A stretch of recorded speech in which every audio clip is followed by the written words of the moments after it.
What's going on, YouTube? This is Just Crust here, and I'm back with another YouTube video. And today, in celebration of the semester nearly being over, I thought I should do something interesting and cover the books that I have read this semester. As a history major, I have to read books for class because that's where you do learning from. And again, because the semester is over, we're done reading new material. We're just writing our final exams right now. And I thought, what better way to celebrate than to discuss the books I've read, even if I've only read parts of them, because I remember here specifically for one of my classes, we got assigned like 5 books, and I've lost a couple of them, which is really funny to me. And we are also only for some of them only assigned a little bit of them, so I will note for which books, which ones I've read all of versus which ones I've read parts of, and the likes like that. Basically, in each of these reviews, I'm going to be talking about what I liked about the book, what I didn't like, and if I'd recommend it. And also obviously the subjects that are the scope of history that it covered, time period, etc. I think most of the time periods would be pretty easy to glance, depending or to glean, depending on what I'm talking about. And so I believe we have 7 books to cover, 7 books that I've read at least partially this semester, because again, I've lost some of the other ones, which again, I don't know how I managed that, especially because I still need to write that final exam. Uh, but so we're going to start actually with the majority of the books, which are my World War I books. World War I was the class where I had 6, and right now I have 4 with me, and we're going to go kind of in chronological order of when I had to read them. So the first one is called 1913, In Search of the World Before the Great War. And so basically, long story short, this is a pretty easy book to read, and my professor loved making it very clear that it was pretty easy to read.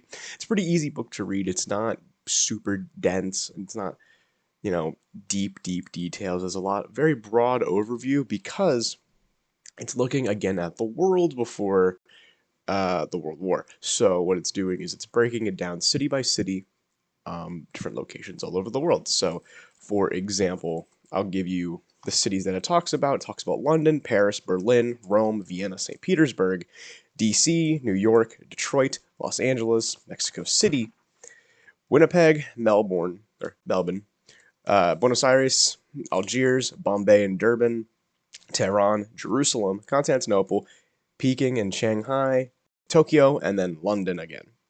So basically covers the entire world. Every single city there is important for the World War, and it covers a broad overview of what society was like before 1913 as well as during 1913, all the chapters or all the sections if it's multiple cities, and with what was occurring in 1913. And I'm going to give a little aside is that my professor basically actually did a little project with this, which was instead of reading the entire book, we were assigned countries or nations of World War I. We were assigned them, and we were assigned specific readings to do, so that in over the weeks of discussion, we would learn about all of them without having to read all of them.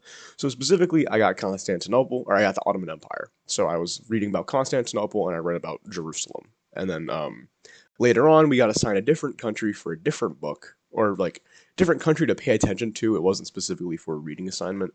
And my country then was Russia, so I also read the St. Petersburg chapter as well.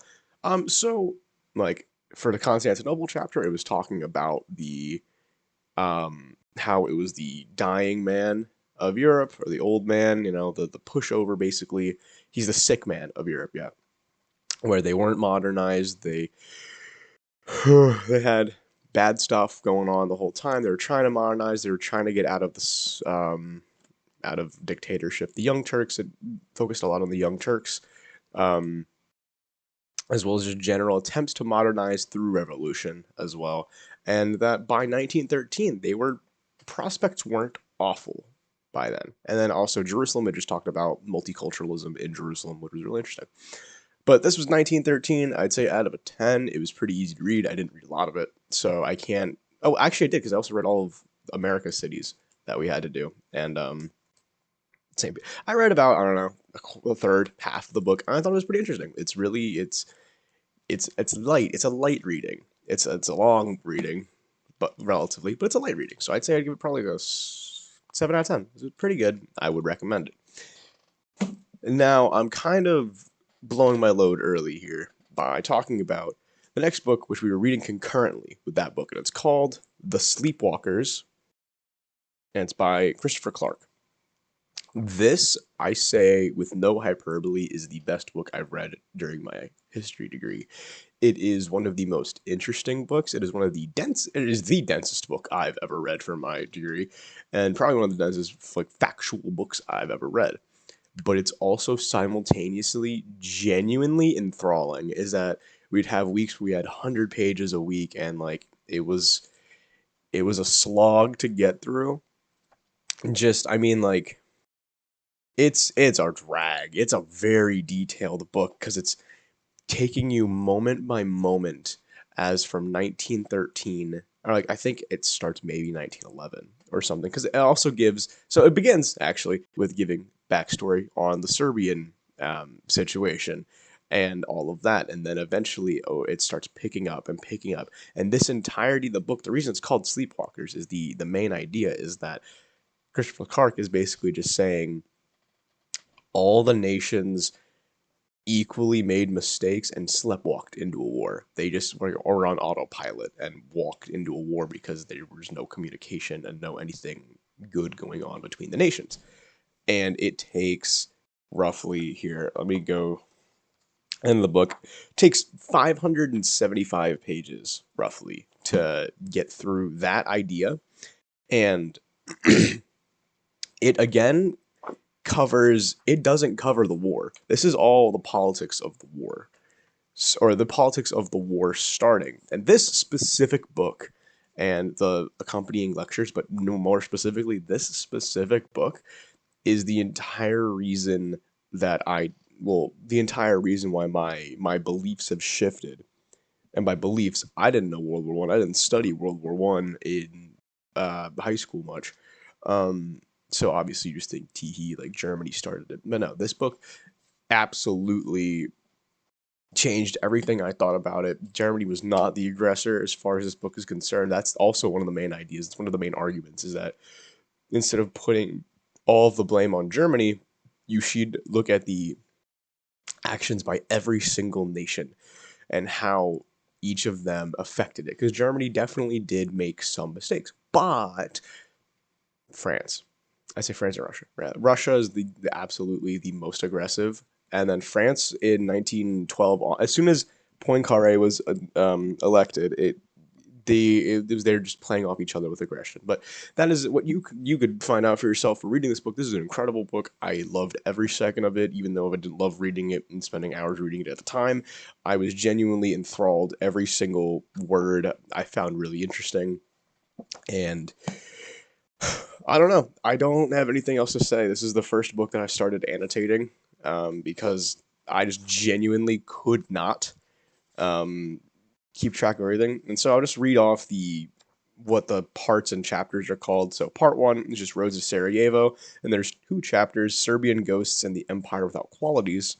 Part 2 is One Continent Divided, and the chapters are The Polarization of Europe, The Many Voices of European Foreign Policy, Balkan Entanglements, Last Chances, Detente and Danger from 1912 to 1914, and then Part 3, which is Crisis, Murder in Sarajevo, The Widening Circle, The French in St. Petersburg, which is the French in St. Petersburg and The Many Voices of European Foreign Policy, both of those equally gave me the idea alone that Germany was not at fault here, especially if you look at what they were doing throughout the war, which I will get into in about 2 books.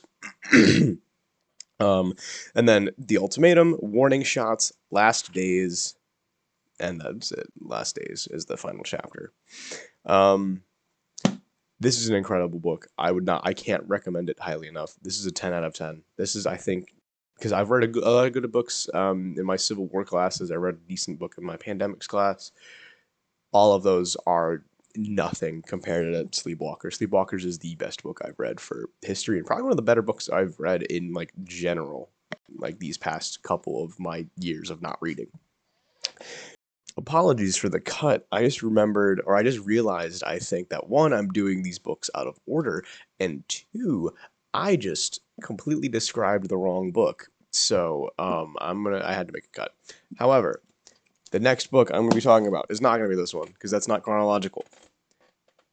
Next book I'm gonna be talking about is The Road Less Traveled by Philip Zelikow. The Secret Battle to End the Great War, 1916-1917. This was, I'd say, just as absorbing to me as Sleepwalkers, and it was just as, or I think it might have even been more interesting because I genuinely did not know there was a battle for peace at all. This book takes place 1916, 1917, and it talks about the secret diplomatic missions that were going on at the time to get peace, to barter peace. Specifically, Germany, specifically every country at one point or another during the war had looked into using the Americans, who were still neutral at the time, as the arbitrator.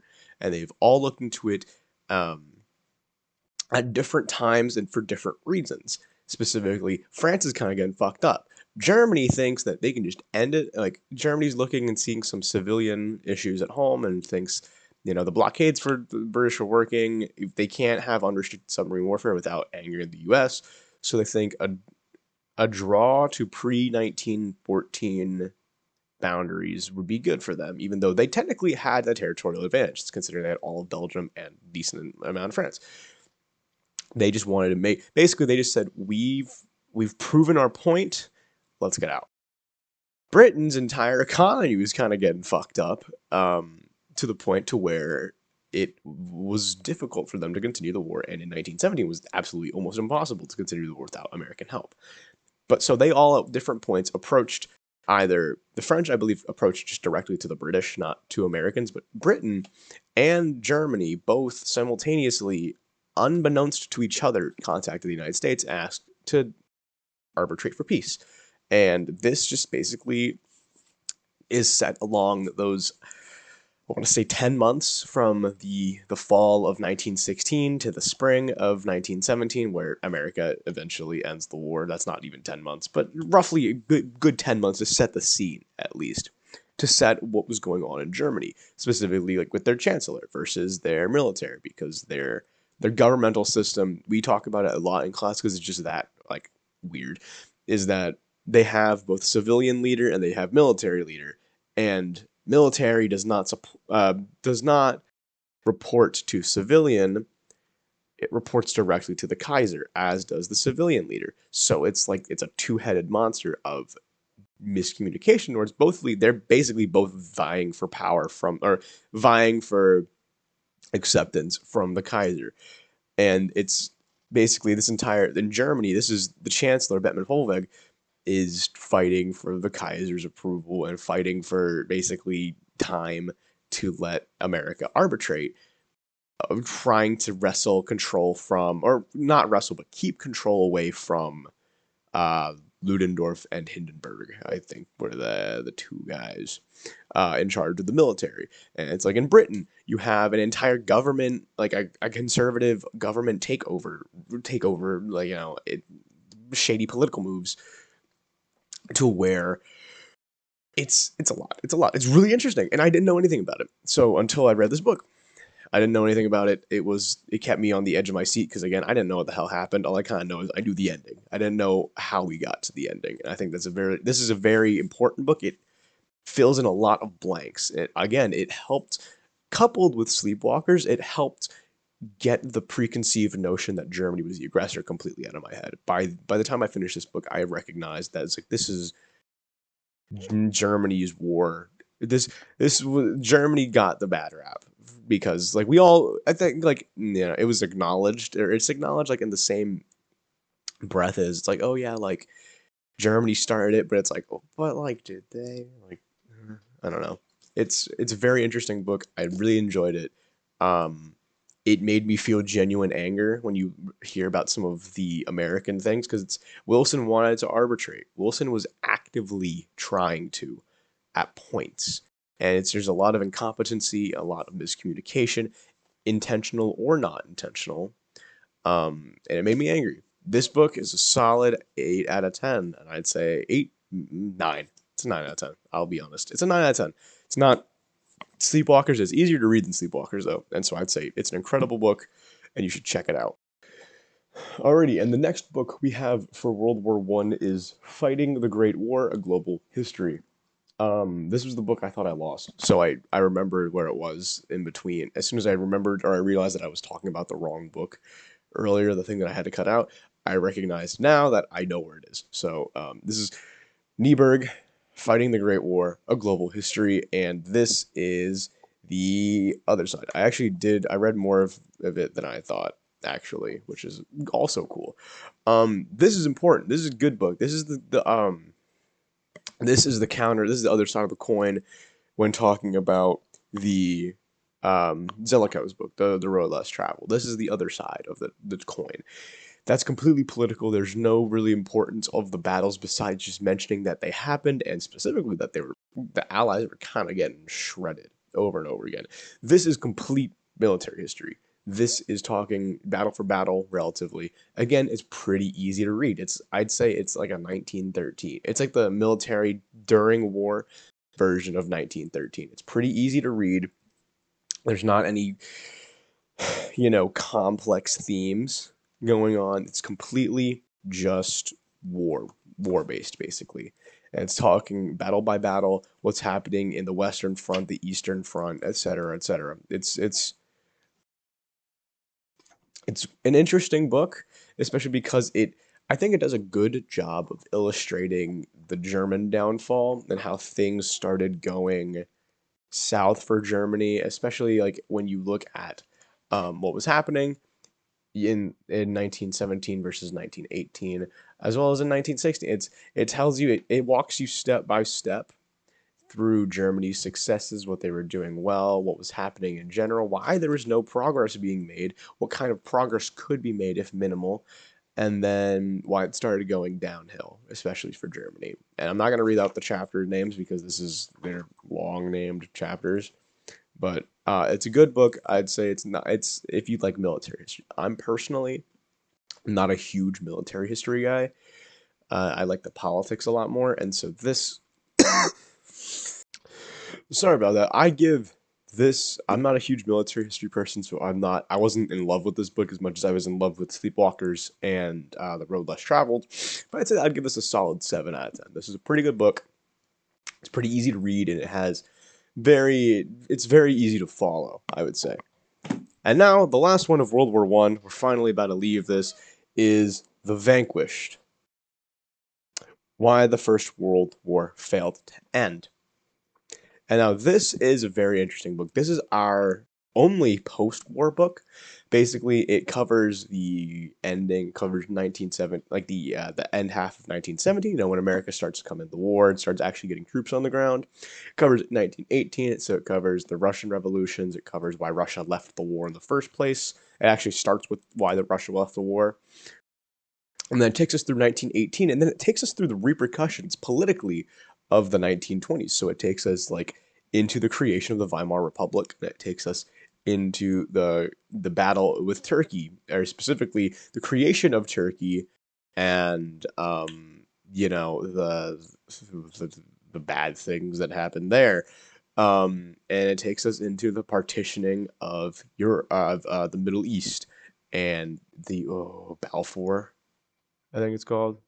And just it takes us into the post-war politics a lot, which I think is interesting. And the thesis of this book is saying that World War One didn't end when Germany surrendered. World War One kept going in terms of local wars for many years afterwards, including I think he makes the argument 1923, because by that point again, Turkey was fighting Greece and Italy, I believe, and the English, for some reason, were also there, and fights all of them back under Mustafa Ataturk. And there's a lot of different narratives that you could create, and his main narrative is basically that World War One didn't end; it just got more localized afterwards. It got less politically, or yeah, it's just as politically charged, and it wasn't in Western Europe, so we don't acknowledge it as much. I did not read all of this. And it's the same with the last book, actually. Fighting the Great War, I read like 2/3 of. pretty good. That's my opinion of it. This I read like half of. We were assigned to read it all. I read like half of it, maybe. I got busy. I had problem sets to do.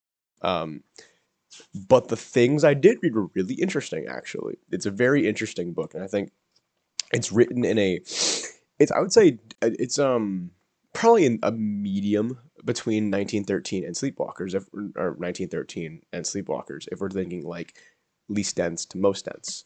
Um, it's a good like middle point where it's not hard to read. It's not like a slog.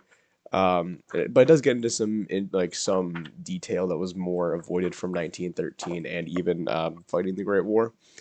So I'd say I'd probably give it. I want to say probably a 7 out of 10 as well. It's a good book. If I had free time, which I might eventually, I could finish it. I would be okay with finishing it, which honestly kind of makes me bump fighting the Great War down to a 6 because I don't want to finish it particularly.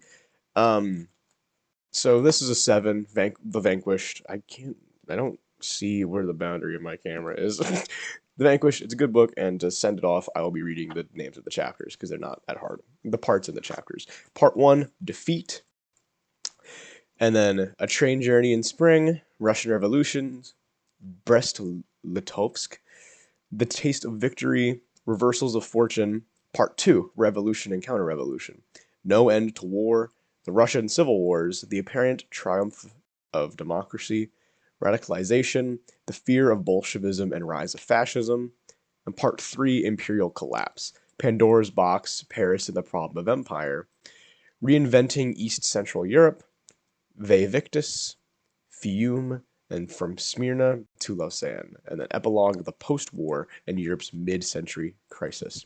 It's a good book. I'd say read it. It's a 7 out of 10. Really interesting. And if you think I'm rating all these books highly or pretty highly because like I'm a nerd, I like history, you're wrong. The bad books are just at the end, and they're focused in one class specifically. But we get to finally move on away from World War One. World War One again has probably been my most interesting class, so like I'm not particularly hurt that I get to keep talking about it. But we move on to Central America.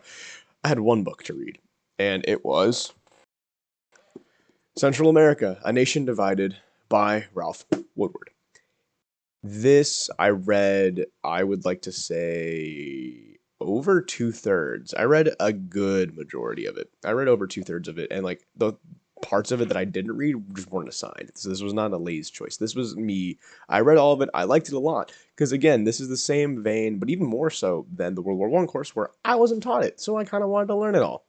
This, I think, actually would benefit me reading the back because I don't know how to completely sum it up. This popular text surveys the history of the Central American region, covering Guatemala, Belize, Honduras, El Salvador, Nicaragua, Costa Rica, and Panama from pre-Columbian times to the present, and emphasizes the common characteristics of the Central American states, as well as their potential for political union.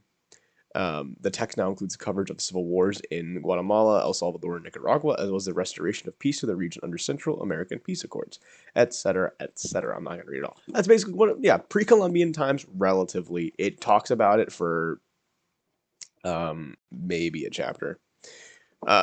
Maybe.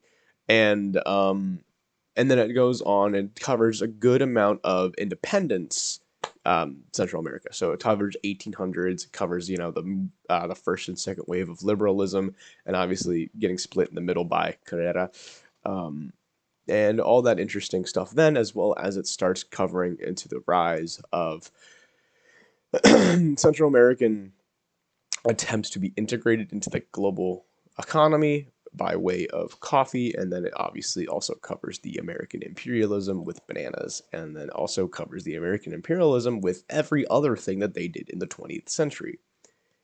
This class and this book specifically just made me recognize made me comprehend how bad America was in Central America. And it sucked to read because there's an entire chapter, as I'll tell you in through 2 minutes, is called Banana Republics, and it talked entirely about United Fruit Company and all the other mergers and all the other companies and everything else that we did at those times to prevent democracy from actually taking hold because we wanted our fucking bananas. It's kind of bananas to think about. I'm so sorry. Um, but it's interesting. It's a really interesting book. I think obviously it has problems. It has its own issues, specifically when you're talking about a place as diverse as Central America, specifically, or as well as pre-colonial or pre-Spain. Um, Central America, as well as the roles that indigenous peoples had to play in Central America during colonial rule as well as during independence, it has a surprising lack of mention of all of them. It does not mention the Maya, the Quiche, or the does not mention anybody. I'm not even going to list them because I didn't learn it from this book. It didn't mention a lot of indigenous peoples. Didn't mention anybody from Mexico. Didn't mention anyone from any of the numerous tribes from Guatemala. Barely mentioned the Mosquito, which is kind of wild considering Mosquito are pretty important. Didn't mention any of those, so that does knock it down a peg. Basically, just talking about. It's also, I will say, and this is a qualifier to like, it's very when it starts getting into the 20th century, it gets very list-like. It basically like in the beginning, when talking about the 18th and 19th, or when you're talking, yeah, the 19th century specifically, it talks a lot more broadly and it talks about a lot more thematically, is what I would say. Is it talks a lot more about themes and it talks a lot more again like the theme of liberalism rising, the attempt to industrialize, or what does industrialize even mean, and what does progress mean when you're talking about liberalism and stuff like that. And then in the when it transitions to the 20th century, it just kind of it drops the themes um to discuss more names and more events that happen. So like it drops the theme of or drops like themes of like globalization and industrialization trying to be attempted to more. I mean, you can say it's also a theme, I suppose, the theme of getting affected by imperialism. And there's one actually really interesting debate we had, which was how Central American nationalism was different at that time, and how like that we kind of like came to the agreement or the conclusion that it was like Central American nationalism was more created not with a love of country specifically, but a hate of foreign intervention. So not even like a true love, but it's more like our identity is being taken from us. We need to protect it rather than like our identity is incredible, which is interesting. But the book didn't touch on that. We as a class touched on that. And so I think in the 20th century, it loses a lot of thematic value just to describe events and coups and presidents taking over and assassinations. And I think it loses that. And I think it also doesn't touch on important people like Uncle Benz. Um,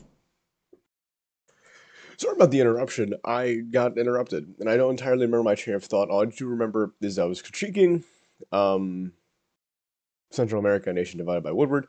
Um, and I believe I was talking about how it did not specifically cover themes of the 20th century as well as I thought it should have, or could have, or would have. Specifically, it did not really um, mention, it did not talk about, I think, Coco Barbenz's impact as much as it could have, as much as just in general the liberalism and the democracy that was occurring at the time. It decided to instead focus a lot on the imperialism, which is definitely a choice. Um, but I think, oh, I actually just found out looking at my annotations, I read the entire book, so I am qualified. Um, but I think this is a good book. It's not incredible, it's not amazing. It gives a good overview of history, obviously with some reservations, specifically the lack of discussion of indigenous populations, as well as other issues at the time. So I'd give this probably a 6 out of 10, six, maybe a 7, 6.5. I don't think I'd reread it personally. But it's pretty interesting. It covers, I'd say it covers 19th century Central America pretty well. And then I think it falters in the coverage of 20th century Central America. I'll just read off the chapter names. The Isthmus, the Kingdom of Guatemala, Bourbon, Central America, Expectations and Achievements of Independence, Central America and the World, Coffee Republics, Banana Republics, The Challenge to Liberalism, Central America in the Age of Social Revolution, and The Failure of Reunification, as well as a political chronology at the end. It's a pretty interesting book. Again, 6.5, I'd say. It's pretty good, but not the best we've seen today. However, while that was not the best we've seen today, we're about to see the worst today. And those are the two books that I had to read for European history, specifically early modern European history. To give you a backstory, just because I think it's kind of important, early modern is a period that's really roughly described as about 1450 to 1850. The way my professor described it was basically think fall of Constantinople to French Revolution. So 1453 to 1802 or something like that, something weird like that. Or like 1800. So like about those 350 years. And so there's a lot to cover. That is the entire beginning of globalization and the entire colonization of the discovery and colonization of the new world. It's very vast, and we had two books to cover it. And the two books that we covered were fucking boring. And we're gonna start with the first one, which is Vermeer's Hat. This book is so god darn boring. I read half of it because for our class, was one half we read one week and then we read the other half the next week. I read the first half and it was genuinely the most boring book I have ever read for a history class, which is saying something because history can be quite boring. It was a slog the first half and it was unbearable the second half, and I genuinely stopped reading it. There's a gimmick. Basically, it is using the artwork of famous Dutch painter Vermeer to go explore specific events that were happening throughout, that were happening during Vermeer's lifetime. Things that it's analyzing his paintings to talk about the themes that are occurring inside of them, as well as why those are happening, why they were included, stuff like that. And so, by concept, it sounds interesting. I know, because I was fooled too. It's just actually, I think, genuinely very poorly written. Like, and that is a knock on Timothy Brook. I think it's genuinely just very poorly written. I think it has a very interesting concept using artwork to explore history and like why certain items like that we wouldn't think about really while looking at the painting, why they were included in the painting in the first place, and the historical implications that has. On the surface, good idea. Very poor execution. It's poorly written, and I think some of the stories are reaches at best. The best thing I think is that my book has all of the paintings in the middle of it, so we can actually see what they're talking about. And like, it's cool. He's a good painter. I'm not gonna lie. These are nice paintings. Or like, this is just a plate, but like, it's a relatively like, it's an interesting idea to an extent, and it's just done really poorly. I think it's very boring.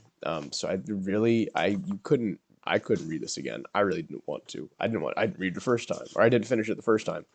I'll give it a 3 out of 10. I really disliked it. This is my least favorite book of the whole year for sure.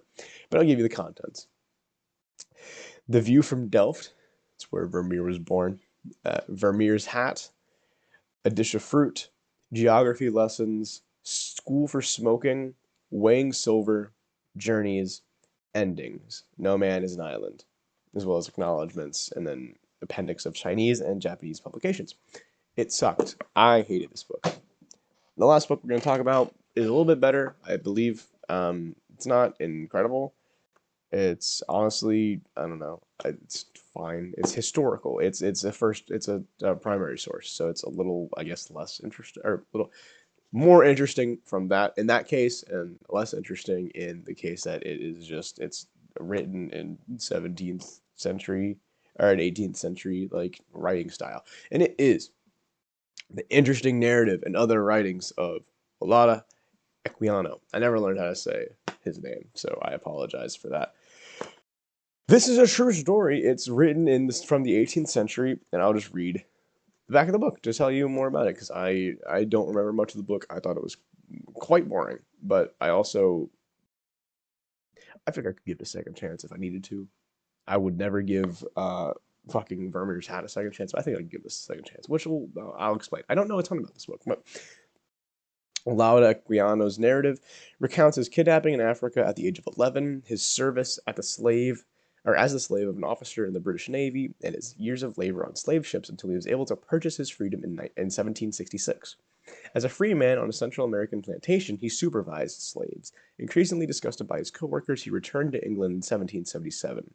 In England, he worked for the resettlement of blacks in Sierra Leone, married an Englishwoman, and became a leading and respected figure in the anti-slavery movement.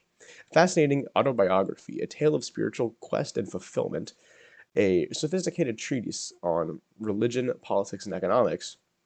The interesting narrative is a work of enduring literature and historical value. This new revised and expanded edition includes twice the number of previously known published and unpublished works by Equiano. It's interesting. Again, I think a lot of the intrigue comes from that it's an autobiography of a free black man in the 18th century, especially as one in as tumultuous a time as it was in England fighting for abolition. It is just, again, it's a primary source. Which kind of, this kind of sucks as a historian. I hate primary sources. They're like that are old, that are certain old sources, which again is like against what a historian should do and say. But they're written in, the 17th and 18th century way. I'm not a fan personally. And this is it. Like, it's an interesting narrative. His story is heart-wrenching at times. I know for a fact it's awful to hear about, but at the same time, I just personally did not find it a very enjoyable read. But that's about it. I'd give this a 4, maybe a 5 out of 10. 4.5, something like that. I could reread it if given the chance, or if forced to for a different class, I would read it again. But those are all the books that I read this year, or this semester at least. Obviously, there were a ton more things I had to read, including basically weekly readings online and from other like random sources, but never as collected as those 8 books. So yes, I'd say no matter what, your takeaway should be to check out Sleepwalkers and check out The Road Less Traveled. They're both incredible books about World War One, and they really changed my perspective. I hope you enjoyed this. I hope you learned something. I hope you got a new book to put on your reading list. This has been Justin, and I'm done.